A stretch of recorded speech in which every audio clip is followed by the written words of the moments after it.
that we have. Hi, I'm Beth Billings from Around the Table Yarn. Tonight we are doing the I'm So Basic sock from Summer Lee. It's a free pattern, so we'll be able to show the pattern on the video tonight. And I'm really excited about it because it's a great pattern. There's lots of detail. There's lots of information about it. There are people live on the Zoom with me, and you're more than welcome to ask questions. But when you don't have a question, if you could mute your microphones, that would be super helpful. The first thing I do want to show you is that we have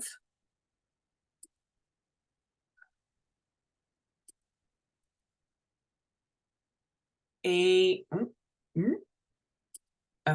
on our website. Can everybody see the Around the Table Yarns webpage here? Okay, so this is our calendar and resources here. It's one of our headers.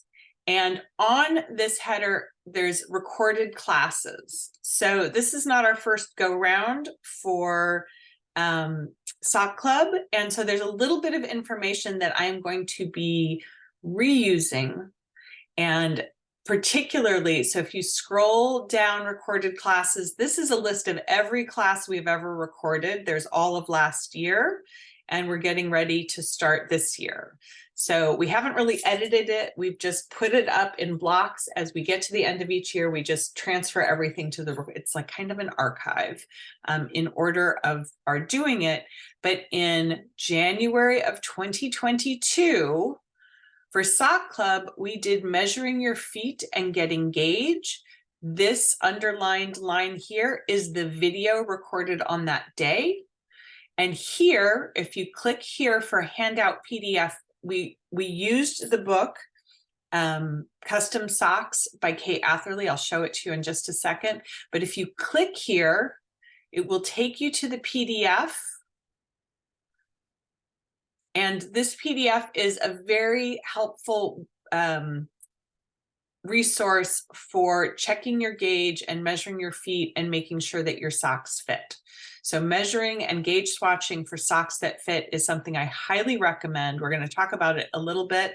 I'm going to walk you through this handout in just a second, but it's really important that you have good information about the yarn and the foot that you're making the sock for, to make socks that fit.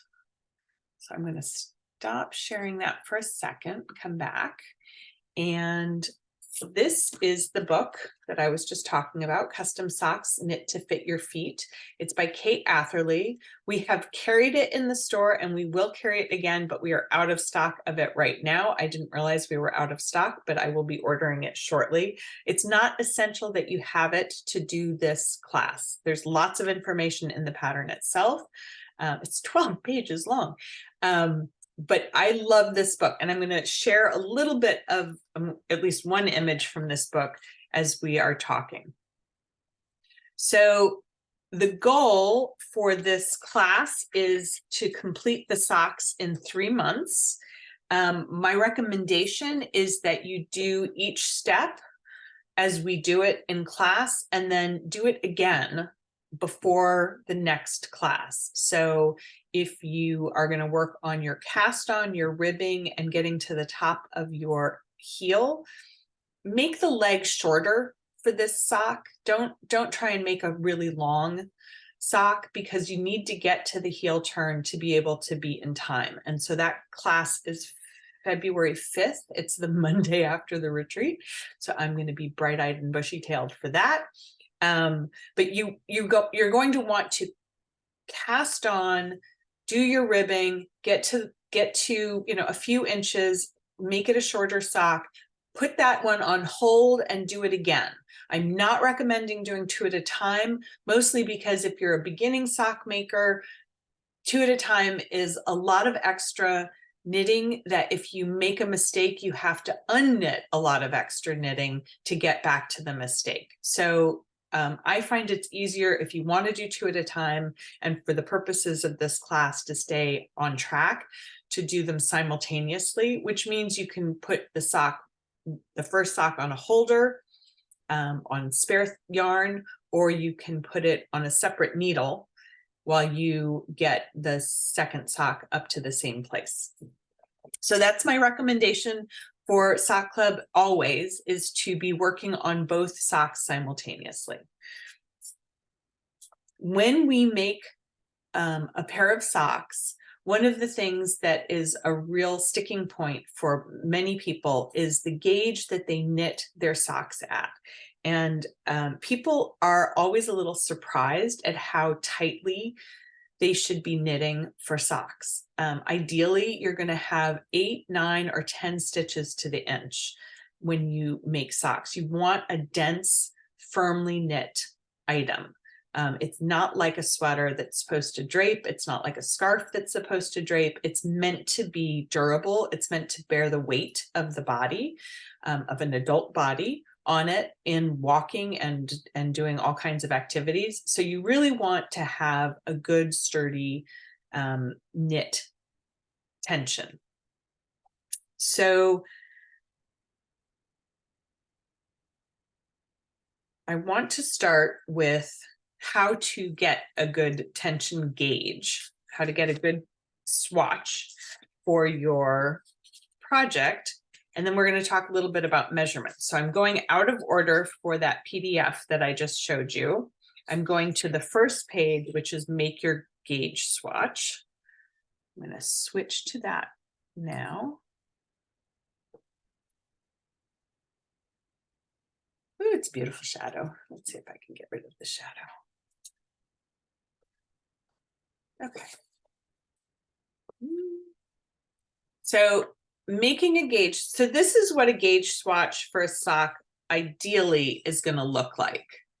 And I blocked, this is one that I did for a sock class a couple of years ago. So it's been a while since it's been blocked. It's rolling a little bit at the top, which is okay. It's actually the bottom because I knitted it this way.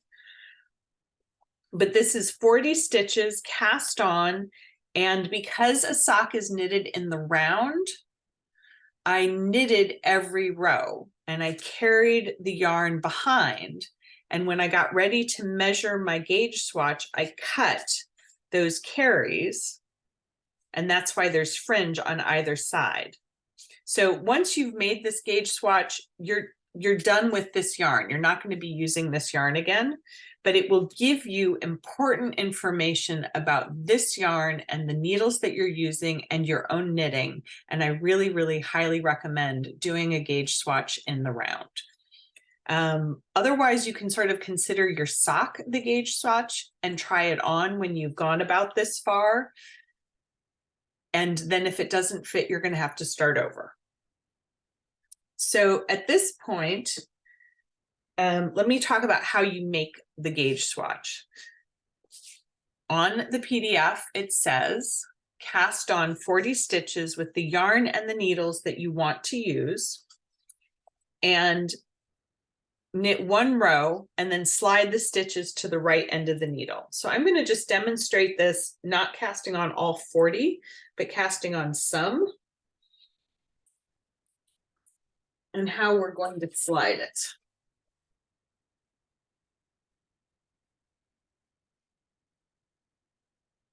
So the cast on I recommend is the German twisted.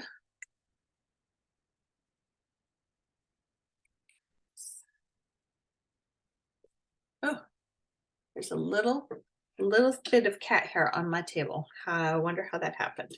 So the German twisted is a long tail cast on. So I'm going to measure off probably 24 inches worth of yarn because I'm going to cast on, eventually I'm going to cast on 40 stitches. But for right now, I'm just going to do some.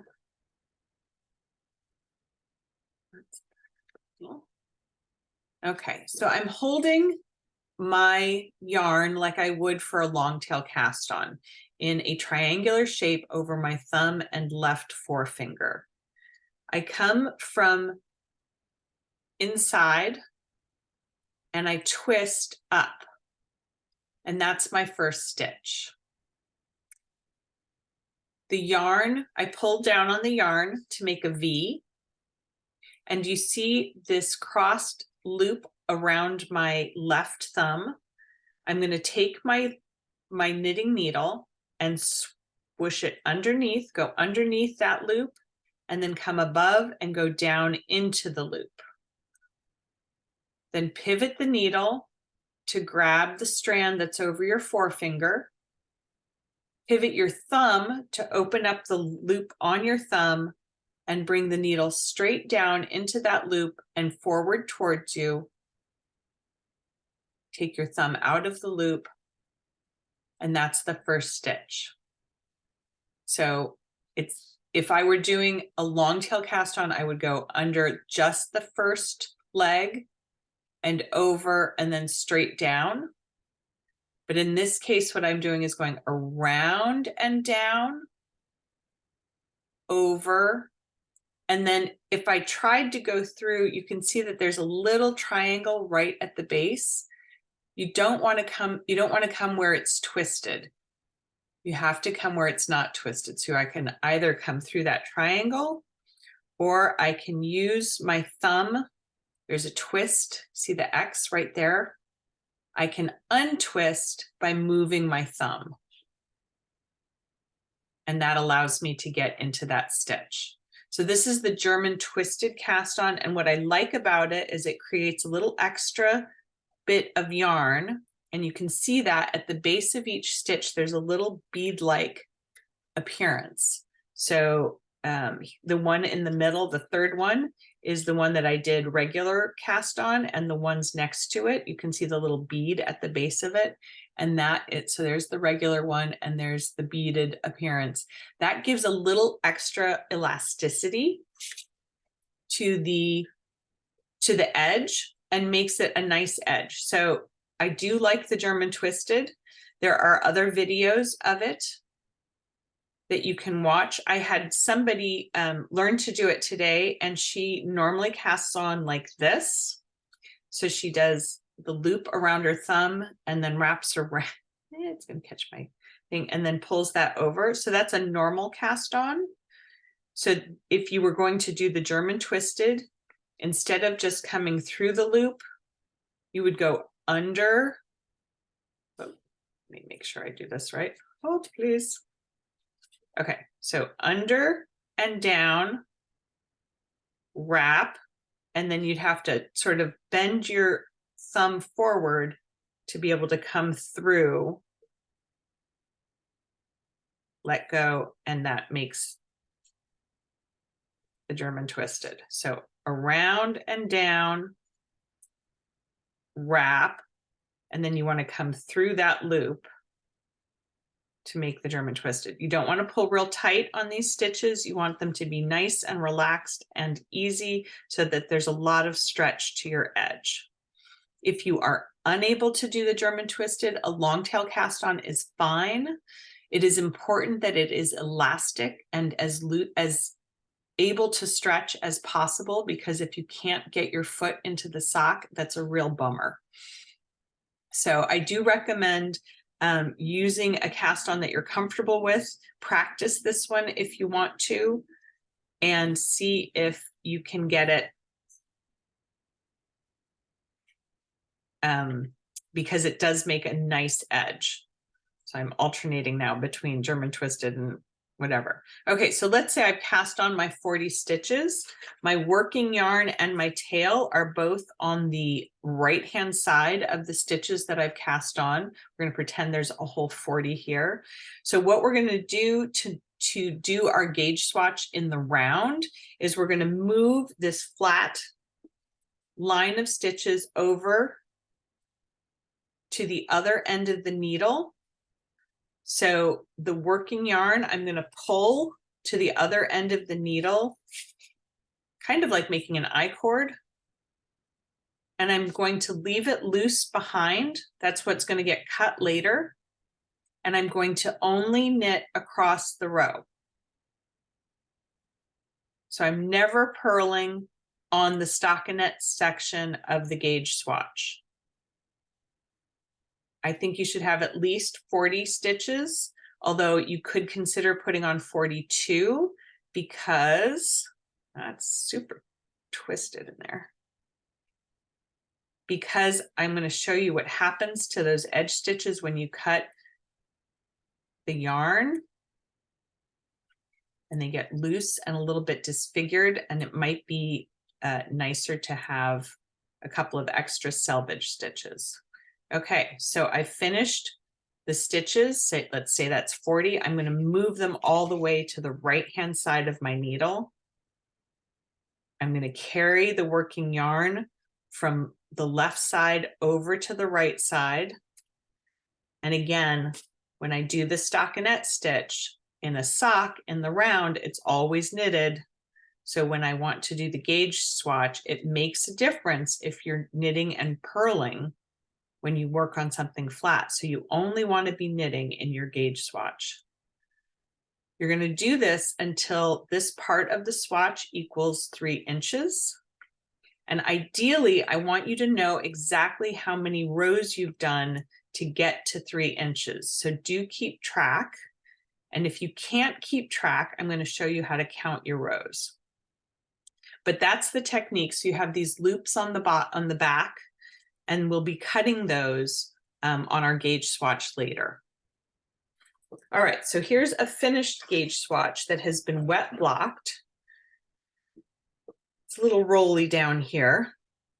There were 40 stitches on here, so it's very clear to know how many. If you start with 40, then you have 40. But you can see the edge stitches are a little distorted. And so you might want to not count the edge stitches since they don't look so good. So what you'll want to do then is to measure in from the edge to the other side. And so I'm going to ignore the edge stitches and only measure across.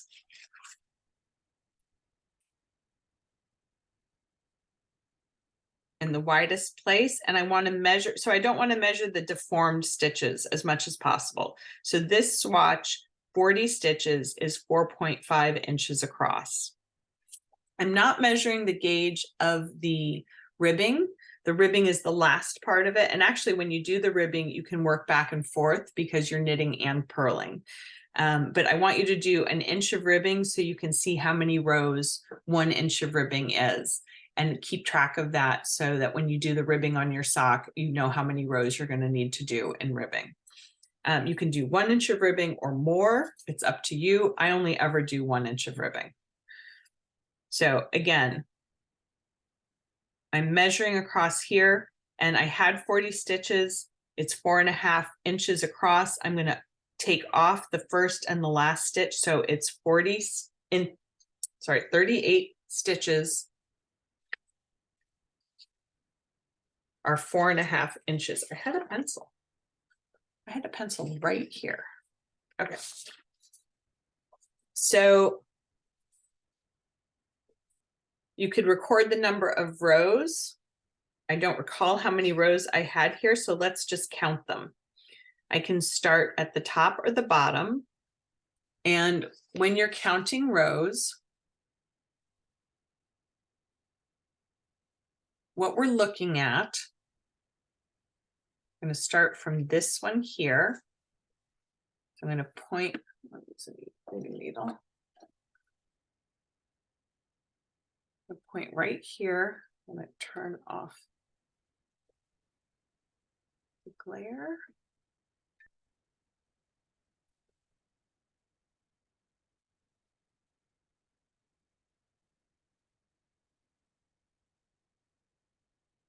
All right, I'm just trying to get the most visible.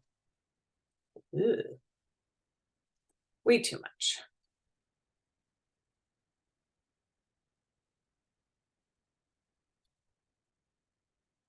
There, that's better. Okay. So here you can see there's a smile and a frown, and a smile and a frown, or a boat and an umbrella. So a row is made up of boats and umbrellas. And when you're counting them, I like to count them from the purl side because I just find it easier to see each row. And to keep track, I can put my needle in, or my fingertip or my fingernail. So I'm going to count this one as 1, this one, and then I'm going to go up 2, 3, 4, 5, 6, 7, 8, 9, 10, 11,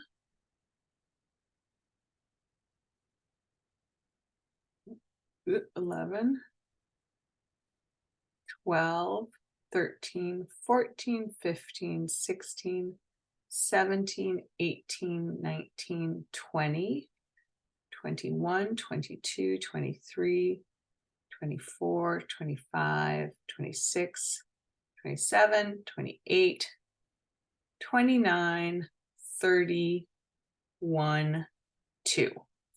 So I had 32 rows. So on my make your gauge swatch, I'm going to record 32 rows, and then I worked for, let's see how many rows of ribbing. So you could count the V's in the ribbing here, or you could count the bumps again, but the V's are pretty prominent. So 1, 2, 3, 4, 5, 6, 7, 8, 9, and then that's my bind off. So at least 9 to get 1 inch of knitting, 1 inch of ribbing. So then I cut the yarn and submerged it in cool water until it was completely saturated. And then I blotted it dry. So I actually put it in a washcloth because it was little, and I rolled the washcloth up and I pressed down on it to get it to be as dry as possible. And then I laid it flat, and I might have pinned out the edge, but over the course of the last year, it started to roll again. And I let it air dry. So you could put it on a radiator if you have one. You can also steam it very lightly with using some kind of a pressing cloth. So like a dish towel, you could hold a dish towel over this edge and then steam it with an iron, or press it very, very lightly through a pressing cloth. But you don't want to touch an iron to your knitting, even on a swatch. Okay, so then, having completed that, it's now dried. I showed you how we're going to measure across from one side to the other, not including the edge stitches. So I'm going to start right there and measure across to the other side where it's complete. I want to do that measurement in the middle of the swatch because the end where we cast on and the end that is ribbed are a little bit distorting. You can see how it's drawn in at the bottom, and it could be drawn in or distorted at the rib. So it's really better to do right in the middle.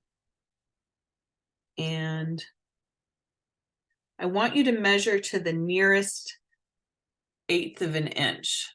So 1, 2, I would say that we are right at, so this is 4 1/4. Because it's 4 2/8. And that gets me right in there. And that's a distorted stitch. So 4 1/4 equals 4.25.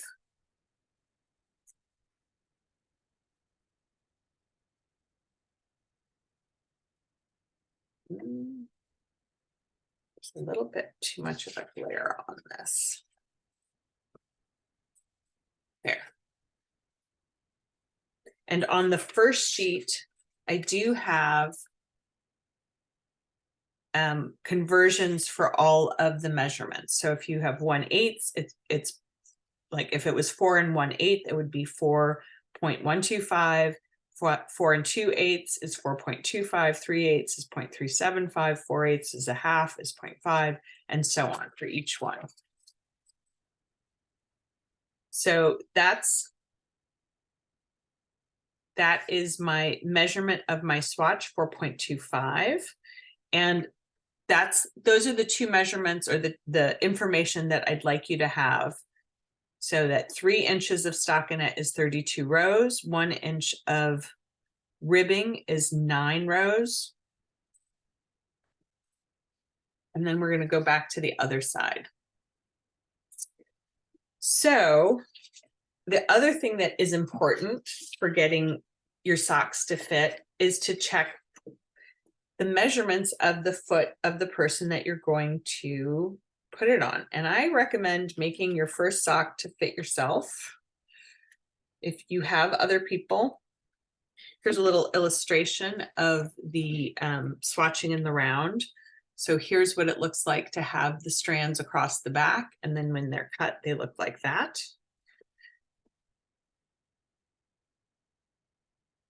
So I've just found this book to be very, very helpful in lots of ways.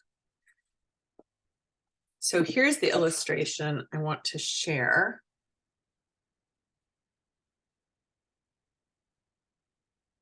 And a little bit of information about, I'm going to erase all my drawing from earlier. Maybe.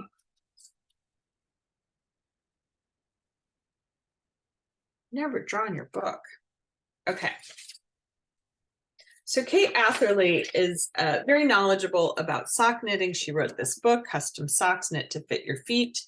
And she has this lovely illustration here that is important when we're talking about what part of your foot to measure to be able to figure out what size to make socks. And the part of your foot that is the most important is the widest part of the foot.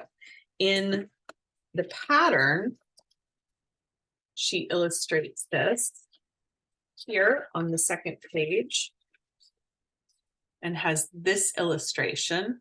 And she shows the tape measure. I would say that's pretty low down the foot. And it runs the risk of actually including a bunion if you have them, and I do. So I would say that you would want to actually have the tape measure closer up to here across the foot. So below the pinky toe and above, if there's any bunion on the foot, you want to be above the bunion. And that's the widest part of your foot. So not in the widest part of your foot, not including a bunion, is the part that you want to measure for the foot circumference. And she does say to determine what size you should knit, measure the circumference of your foot at the ball just below the start of your toes, but do not include, if you have a bunion, don't include it. When I measured mine, I was 8.25, so 8 1/4 on the right, and like 8.3 or 8.375, so 8 3/8. So I'm probably going to take the smaller, they're so close, I might just take the smaller measurement there, but you could decide to take the larger measurement. If you make the socks exactly to fit each foot, then you have to remember which one is for which foot, which is kind of hard to do. So I recommend making them the same size unless there is a very specific difference or a very large difference between your left and your right foot, in which case you might embroider a little something on it to show you that one is left and one is right.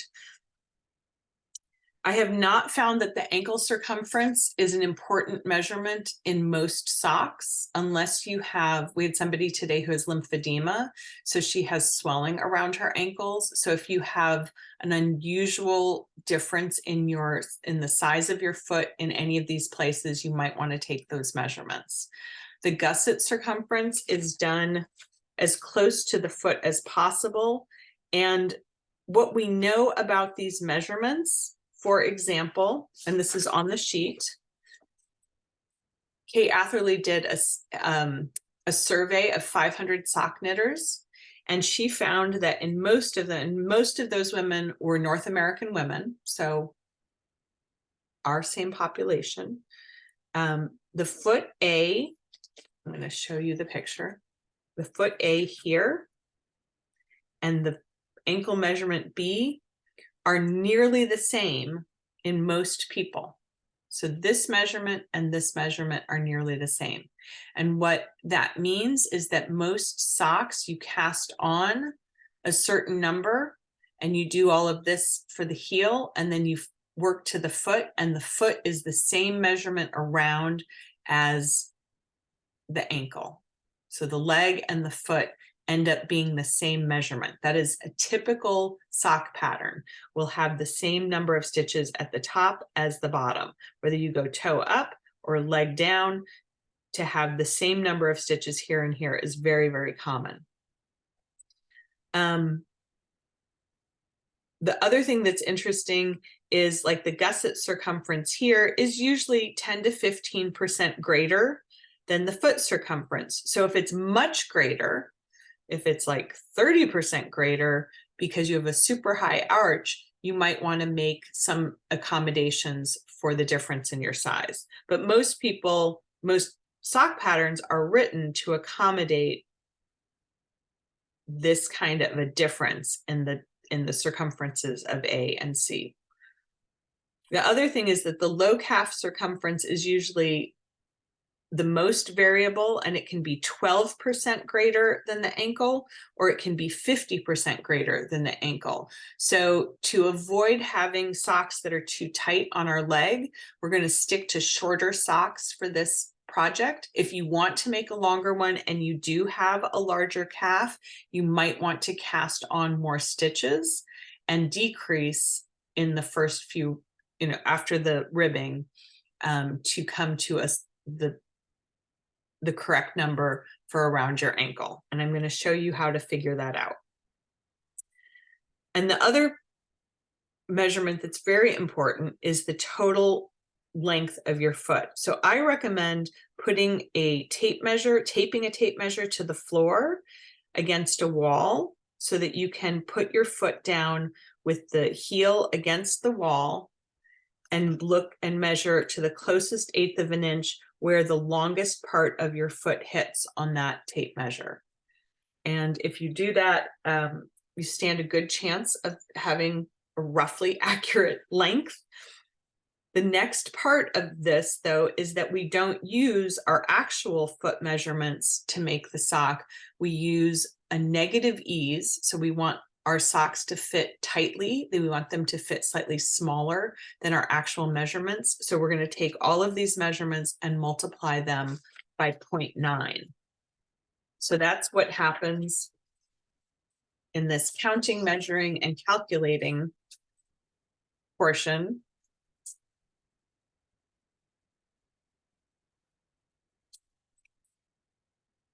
So in number 2, stitch gauge, before I said we had 38 stitches. And we're going to divide that by 4.25. And that's going to give me the actual stitch gauge of my swatch. So 38 divided by 4.25 is 8.94.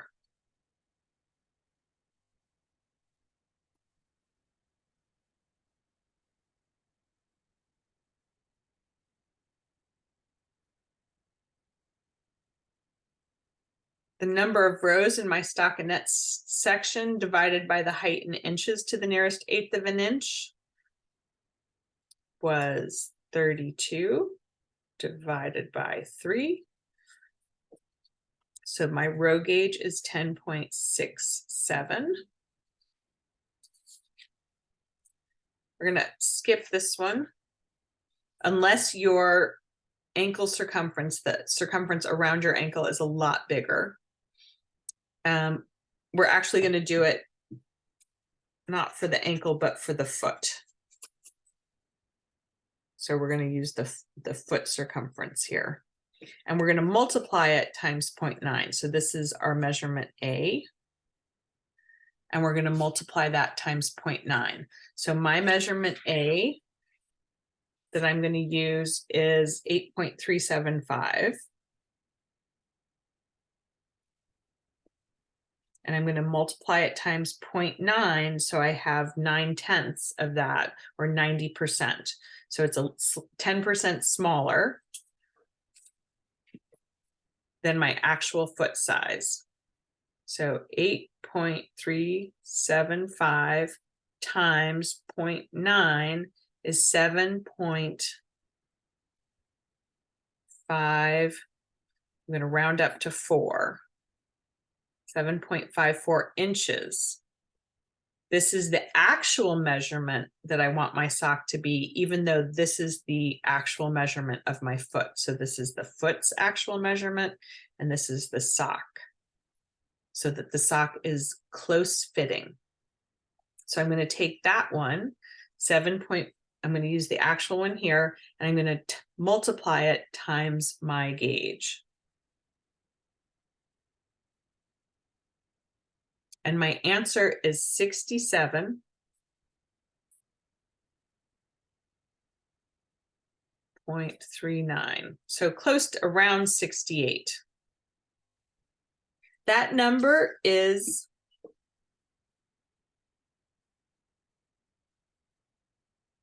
divisible by 4. So we could use 68. Sorry. We could use 68 as our total number of stitches. I like it to be divisible by 8 because of the kind of patterns that I use.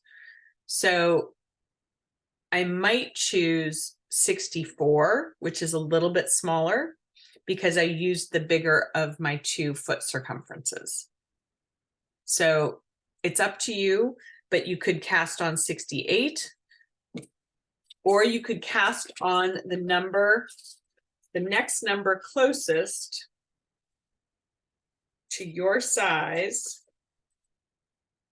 to your gauge and foot size in the instructions. And so we have these choices: 57, 63, 72, and 81.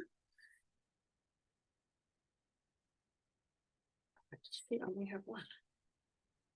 She must add a stitch.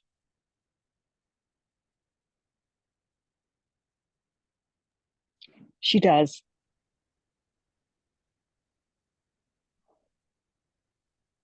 Who said that? Maureen? Yep. Where It's does me. she add it? After the cuff. Oh, after the cuff? Mm-hmm. So before the leg. She does have videos for everything. So on some of the sizes, on some of the, not all the sizes. Okay, so any of the sizes that she started with an odd number. Mm-hmm. So that's the first, second, and fourth. So the total number that you end up with are here. So if my foot measurement, or my ideal one, was 67, I would probably do the 64. I would do the second size to be the closest. So I'm not really looking at her measurements and suggestions, because I'm going to get different gauge than she did, and I have a different foot than she has. So this worksheet is just an easy way to get through all of that. You do need a calculator and a straight ruler. It's really helpful to have a straight ruler and a tape measure to do it. Does anybody have any questions about this? Do you know where it is on the website?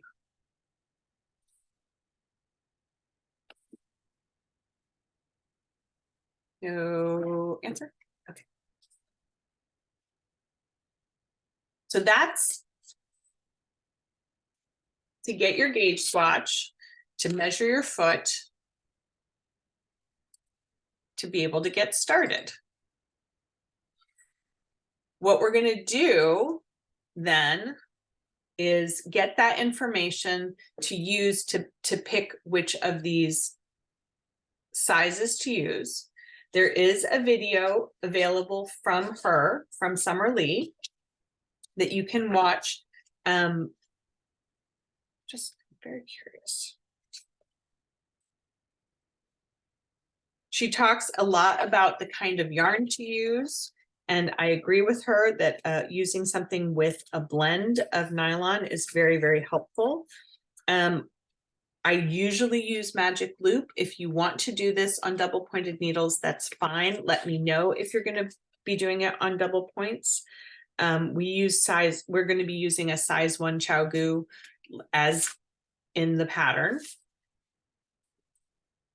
And the other thing I wanted to just note is that when you do your ribbing, in the instruction, I said to do a knit 1, purl 1 ribbing, but in her pattern, she does a knit 2, purl 1 ribbing.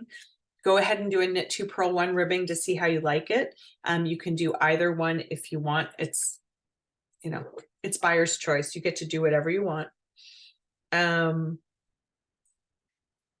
Any questions so far? Does anybody need a refresher on Magic Loop? We have done Magic Loop before on other Sock Club videos.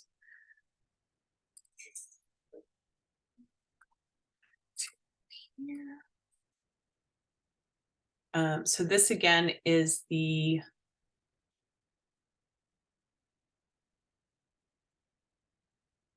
page of our recorded classes, and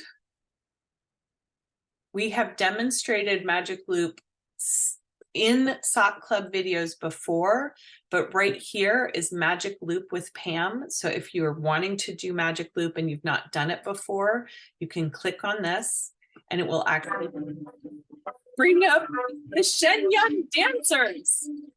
Oh my God, that's so funny. Okay, it will bring up Pam's recording. So she'll walk you through the whole thing. Or put anything in the chat, whatever works for you. It is I've got the chat open so I can see that too. It's a 42-minute video. So here I have, this is a 32-inch. And she talks through all of the steps of doing the Magic Loop.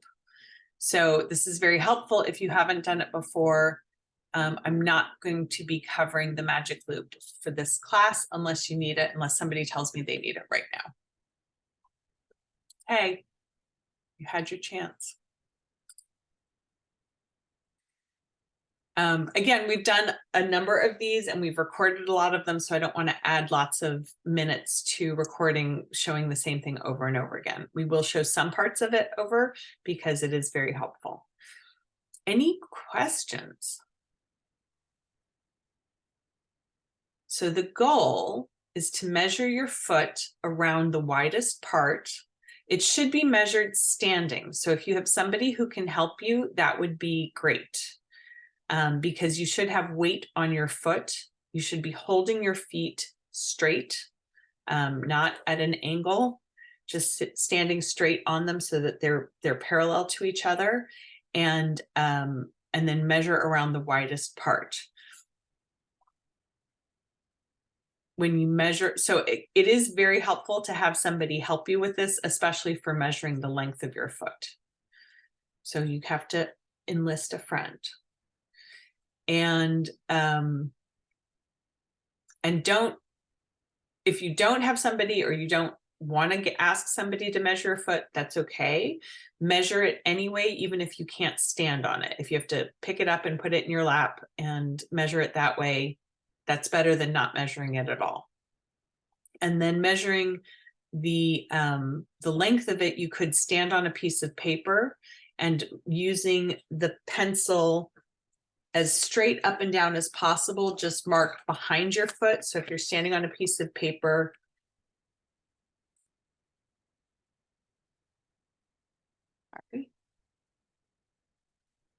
like this, put your foot down on the paper, and with a pencil held as straight as possible,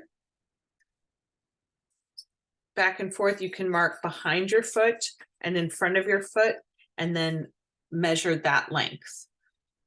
I mean, there are many ways to skin a cat, and I appreciate that it's not always easy to find a second pair of hands to help you when you want them at 11 o'clock in the evening when you want to start your socks.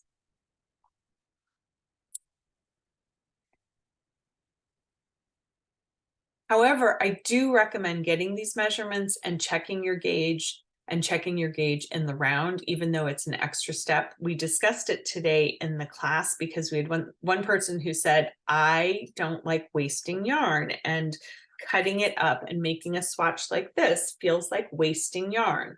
And I said, it is. Like, this is no good for anything later except to show other people that you got gauge.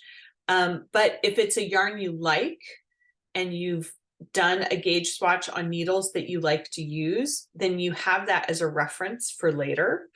It also informs you about your knitting. Oh, I get a much bigger gauge, like I'm much looser than I thought I was.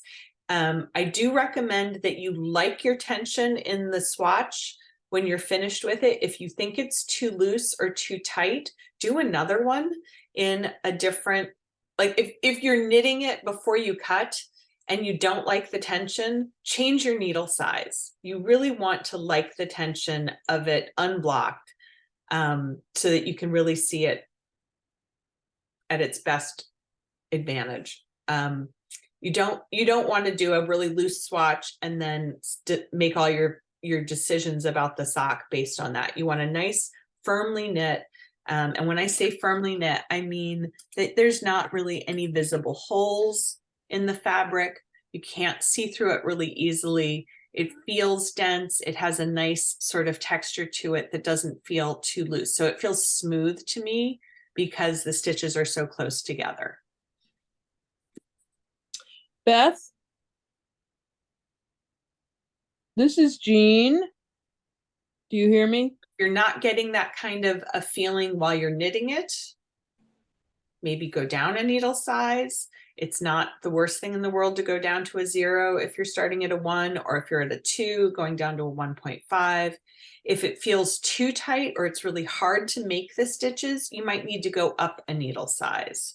So it's okay to play around with the needles and the yarn to get the best tension for you.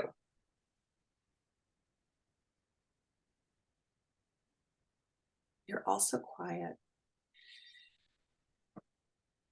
Does anybody have any questions about that?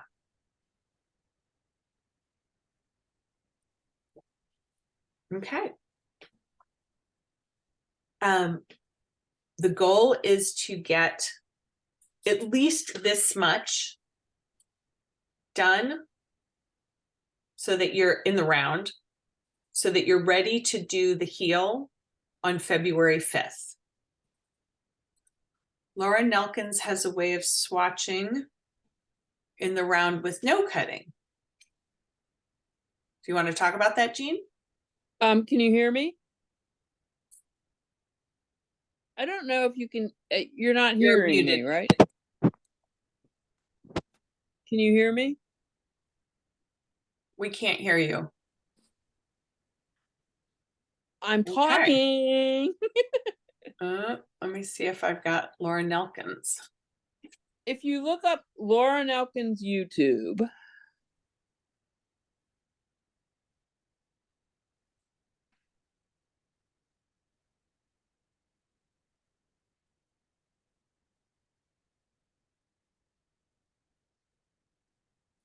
All right, I looked on YouTube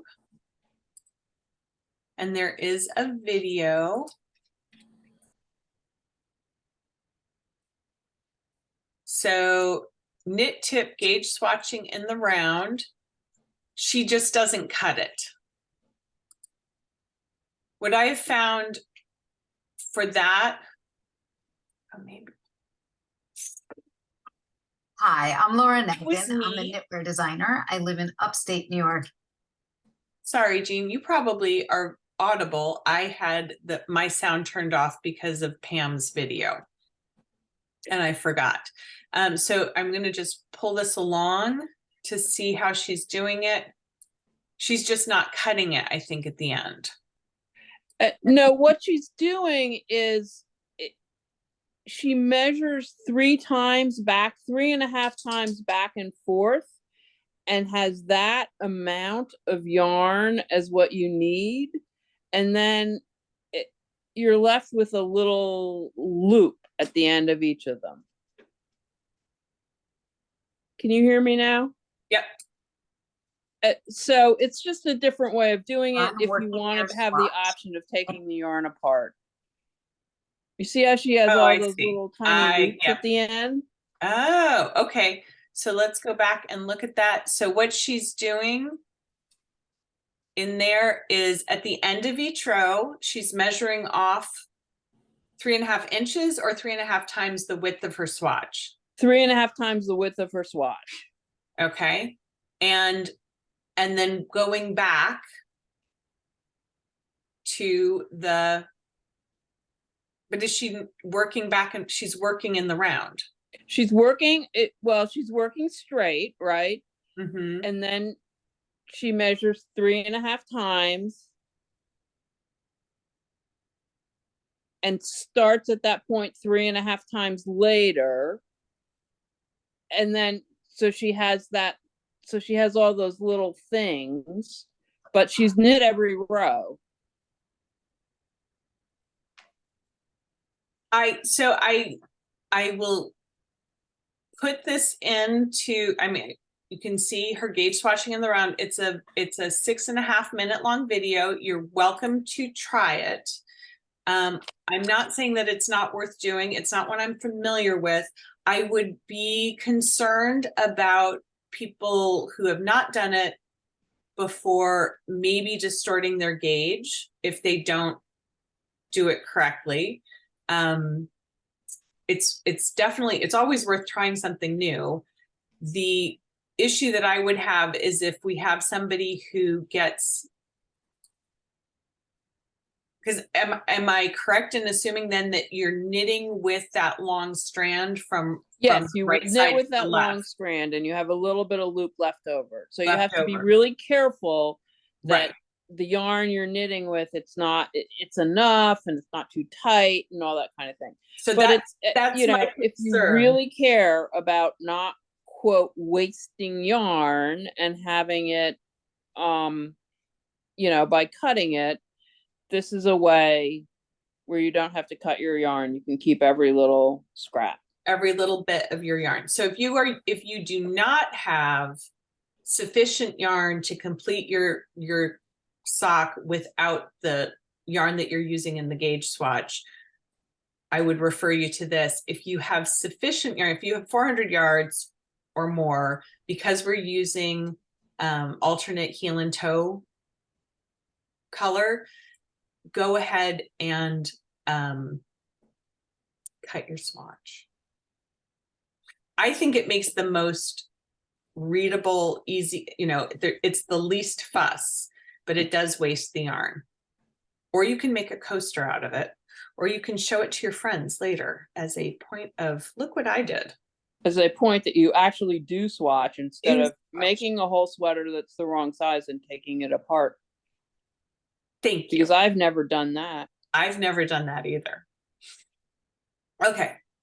So that again is Laura Nelkin. Knit with Laura Nelkin is the YouTube channel, and it's her knit tip gauge swatching in the round. And all I looked for was Laura Nelkin gauge swatch in the round, and I found it. So that was pretty speedy. Thank you for that tip. That I had not heard of that, and there's going to come a time when I want to reuse my yarn from the swatch. So that'll be very helpful. Hey, listen, today I just had, you know, I got those kits from you that were the Stephen West hat with the, with the multicolor stranding yarn that changes color, right? And I had 2 of the kits, and one had like 12 inches of yarn left for the multicolor at the end. And then the other one, I was 4 inches short. And I was so glad I had that 12 inches of yarn. So it proved to me that you need to keep every inch of every piece of yarn, which is an unfortunate lesson. It's very hard because it's a very tricky thing to be able to have exactly the right. Oh, and it wasn't your fault at all. I kind of, I was using a round needle that was too big, so my loops in the back of the multicolor were a little longer than they should have been. You know, so it wasn't your fault, but it's just a story about how if you're Cautionary weird about tale. keeping every inch of yarn, unfortunately, sometimes you do actually use those extra inches. Yep. There you go. So for February 5th, please get to where you want to be to do the heel. If you have questions or issues, please get in touch. You can email me at info@aroundthetableyarns. You can call the store. I am working regularly on Mondays, Tuesdays, Thursdays, and Saturdays, but I am available by email every single day because I check email every single minute. I just saw an email come through. So I hope that you all have fun with this and enjoy it, and let me know if you have any questions or concerns. Thanks, guys. And it's 7:01, so I'm going to let you all go and enjoy the rest of your evening. There is no Zoom after this because Kim is not feeling so great, and so we're taking a day off, but we're hoping she'll be back on Thursday. Thanks again. Where's